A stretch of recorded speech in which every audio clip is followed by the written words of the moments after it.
सत्संगत जी, प्यार से कहना धन निरंकार जी। आज 76 निरंकारी संत समागम के पहले दिन, जहाँ सभी ने ये भाव संतों के श्रवण किए कि कैसे जीवन में जो एक माया से अगर जुड़ेंगे, एक सुकून अगर वस्तुओं को या परिस्थितियों को बनाएंगे तो वो बदलाव तो आना ही है। और जो आज सुकून दे रहे हैं, कल वो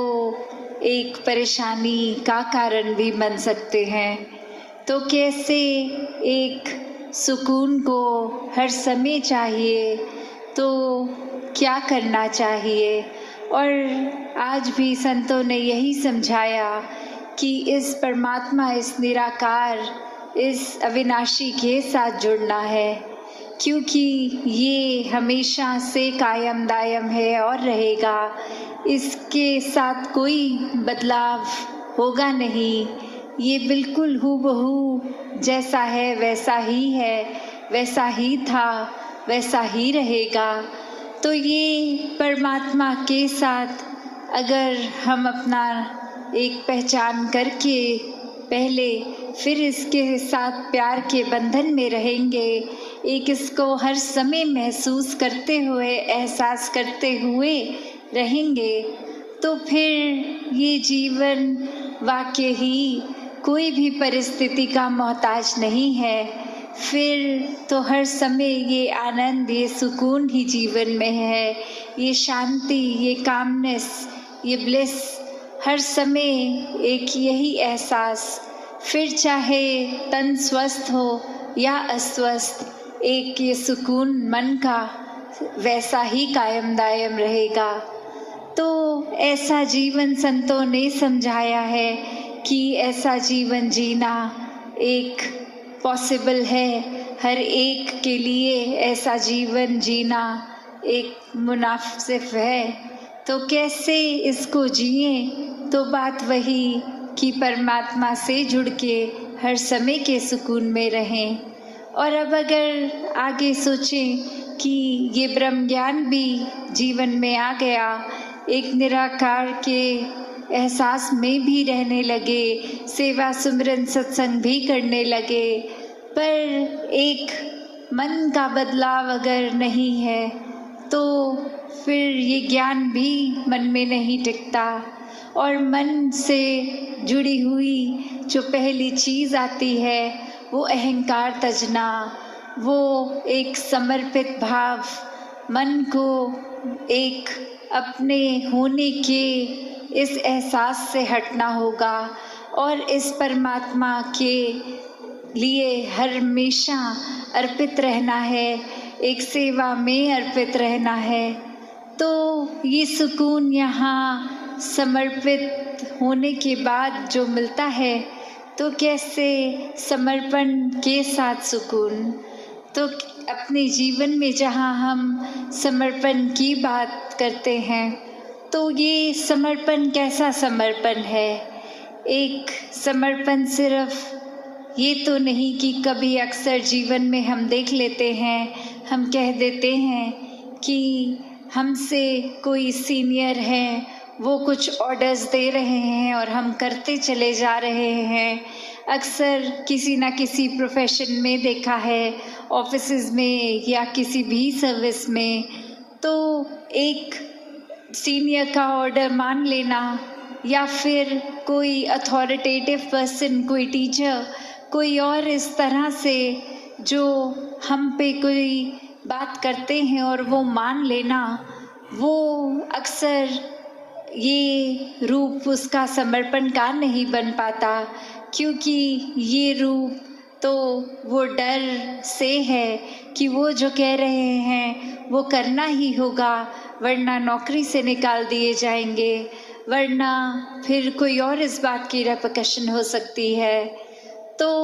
एक वो बात मानना वो हर प्रोफेशन में हो जाता है, पर मन वहाँ समर्पित नहीं होता। वो किसी भय के कारण या किसी और अन्य कारण से समर्पण होता है। तो यहाँ समर्पण होना मतलब एक दिल में प्रेम को रखते हुए प्रेम से समर्पित होना, ये प्यार से अपने आप को खोकर सिर्फ इस परमात्मा का होकर, ये समर्पित भाव मन का अगर इस तरह का समर्पण है तो वो मुबारक समर्पण है। तो कैसे एक अक्सर बात ये होती है कि हमने समर्पण अगर कर दिया तो ये जो इतने सालों में अक्सर अगर हम सोच के भी देखें कि छोटी उम्र से ही पढ़ते लिखते एक डिग्रियां मिल गई, एक हमें कोई और उपाधि मिल गई, तो ये कमाने के लिए चाहे कितने वर्ष लग गए, पर जब समर्पण की बात आती है, अहंकार को तजने की, अहंकार गंवाने की, तो उसमें उतने ही साल नहीं लगते। ये तो एक पल में ही समर्पण हो जाता है। जैसे ही ये मन समझ लेता है कि ये शरीर मैं नहीं हूँ, ये आत्मा का असली रूप परमात्मा है और शरीर ने तो अपनी यात्रा कुछ सालों में करके इसका एक विनाश हो जाना है, तो कैसे ये समर्पित जीवन जिया जाए जब तक जीवन है। तो बात वही एक कहानी के साथ तास अपनी रखना चाहेगी कि एक बार एक गुरु के पास शिष्य आता है जो काफ़ी सालों के बाद, और आते ही अपने गुरु के आगे 1000 सोने की गिनियाँ दे देता है और ये कहता है कि इतने वर्ष मैंने काम काज किया और बात मन में यही आती रही कि आपके सामने आशीर्वाद लेंगे जब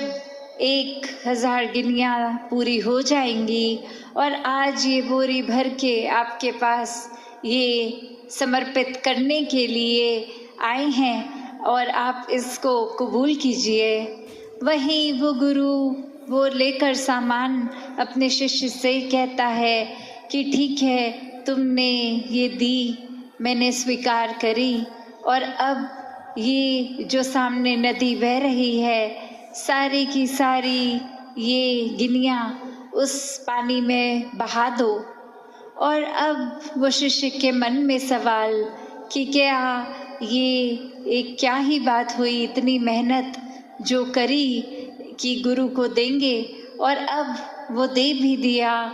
तो उसके बाद वो इसको अपने पास नहीं रख रहे हैं, वो इसको नदी में बहाने को कह रहे हैं। तो वहीं वो सवाल कि क्या फिर वो समर्पण था कि अगर एक क्या होगा उस वस्तु का, जिस तरह हम देना चाह रहे थे वो उस तरह अपनाई नहीं गई, उसको साथ तो कुछ और ही करने को कह दिया। तो वहीं ये ख्याल जहाँ उस शिष्य को आया, और फिर वो अपने मन पे किसी तरह काबू करके, क्योंकि अब गुरु ने कहा था तो वो फॉलो करने के लिए किसी भी सोच विचार के साथ चला तो गया नदी किनारे कि ठीक है, अब कहा है तो ऐसा ही करना होगा। और वहीं काफ़ी देर हो गई और अब गुरु भी इंतज़ार कर रहा है कि ये इतनी देर से लौट के नहीं आया, इतनी देर क्यों लग रही है वो उसको वो सिक्के नदी में बहाने के लिए। तो फिर वो गुरु ही खुद उस नदी किनारे जाते हैं और क्या देखते हैं कि वो शिष्य एक एक करके सिक्के को फेंक रहा है, जिसकी वजह से वो बहुत ही देर लग रही है। वो एक बात फिर गुरु समझाते हैं कि ये समर्पण करना है तो इतनी देर क्यों लग रही है, समर्पण तो एक साथ ही किया जा सकता है, पूरी की बोरी को एक साथ ही नदी में बहाया जा सकता था, तो एक एक करके क्यों, इतनी देर लगा के क्यों। तो ये कहानी में तो ये मन की अवस्था ही है कि हम किस तरह एक अपने मन को इस तरह मान लेते हैं कि कोई अटैचमेंट हो गई, कोई और कारण से अगर ये लगा कि कुछ वस्तुएं इकट्ठी हो गई हैं, कोई उपाधियां मिल गई हैं, या कहीं अपने मोहल्ले में, अपने दायरे में बहुत नाम कमा लिया है, एक हमारा कुछ औहदा, कुछ रिस्पेक्ट बन गई है, एक तरह के हम सेलिब्रिटी बन गए हैं, कुछ 2-4 लोग हमें जान गए हैं, तो ये एक इम्पॉर्टेंट होने का अहंकार या कोई और तरह का अहंकार ये मन में घर कर लेता है। और अब ऐसे अहंकार को फिर जब समर्पित करने की बात आती है, खुद को गंवाने की बात आती है, तो किस प्रकार फिर मन वो खेल कर रहा, कैसे फिर अगर समर्पण था तो वो पूरी तरह का नहीं था, वो उसमें भी मन मुताबिक ही एक कोई ना कोई इच्छा लगी थी। और जबकि समर्पित होना का मतलब ही यही कि निरीक्षित हो जाना, बिना इच्छा के, कोई मन में कामना ना हो, निष्काम रहे, एक अपना पात्र खाली करना। और वही बात कि भरने में तो देर लग सकती है, पर खाली तो उसी पल किया जा सकता है। तो बात वही कि कैसे हम उदाहरण देखें, एक गुल्लक का भी जो पिगी बैंक होता है, उसमें चाहे पूरा साल लगा के एक एक सिक्का करके उसको भरा जाता है, पर कैसे वो साल के अंत में वो मिट्टी की गुल्लक को एक बार बस ज़मीन पे पटक के तोड़ना होता है, और सारा इकट्ठा जो पूंजी की होती है वो उसी समय खाली हो जाता है। तो मन को भी इस तरह जिस समय निराकार से जोड़ लिया, उसी समय ये पावन पवित्र होकर एक अहंकार से दूर सिर्फ और सिर्फ समर्पित मन ही जहाँ अपना भी सुधार कर सकता है, हमारे जिनके साथ रिश्ते नाते प्यार है और जो एक हमारे लिए अजनबी हैं, जिनको अभी तक जाना नहीं, और ऐसा दायरा बड़ा पूरे विश्व के लिए, तो कैसे ये समर्पित मन ही मानवता की सेवा कर सकता है, एक इंसान बन के एक पूरे विश्व के लिए कल्याण रूपी जीवन हो सकता है। तो बात वही कि अपने जीवन में जहाँ हर कोई एक सेवा भाव को अपनाए, एक समर्पित भाव को अपनाए, तो ही सुकून है। वरना तो अगर बिना प्यार, बिना समर्पण के कुछ कार्य करेंगे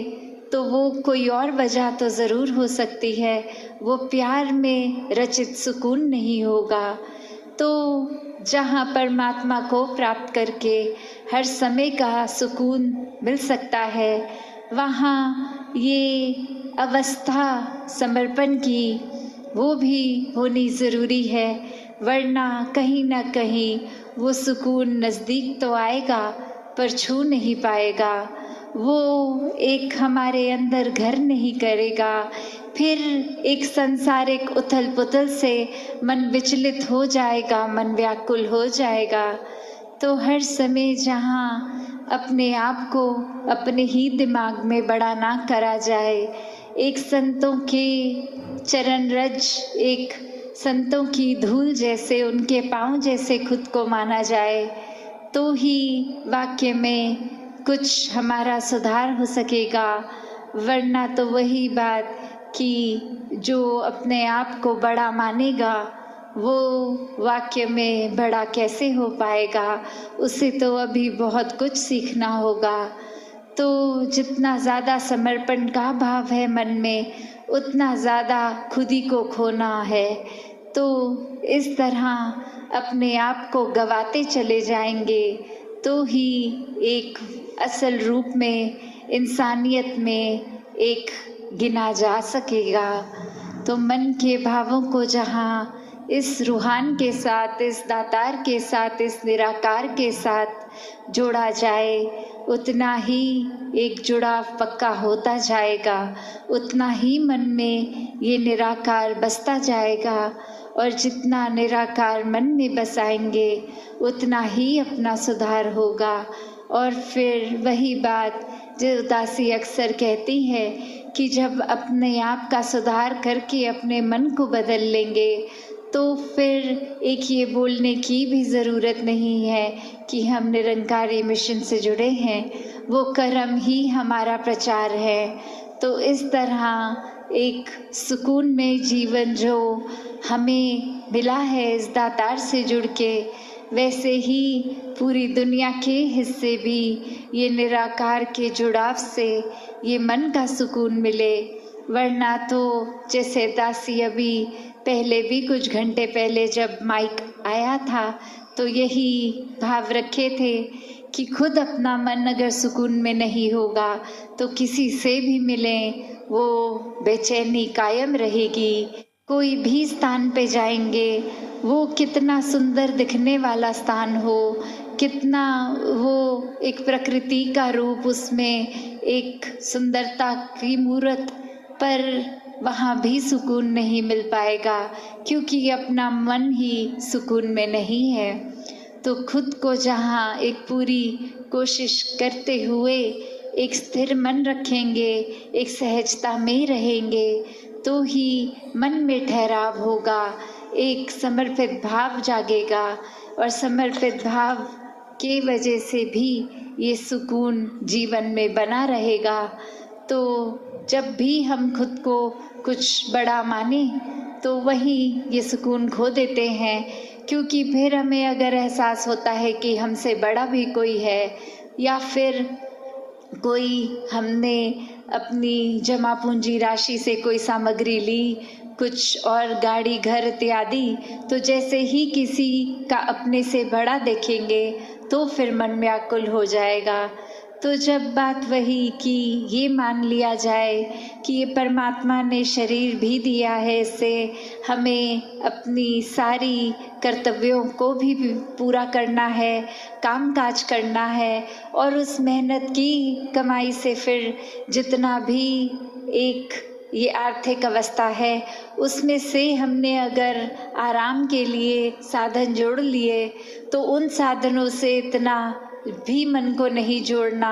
कि आज हैं और कल नहीं, तो इतना मन बैठ जाए कि फिर सुकून खो दे, किसी और का अपने से बड़ा पाएं तो सुकून खो दें।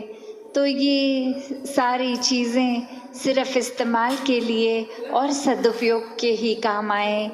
दातार हर एक पे कृपा करे कि सुकून जीवन में सबके भरा रहे, सेवा भाव, एक समर्पित मन, इस तरह का जीवन हर कोई जीता जाए। साथ संगत जी, धन निरंकार जी।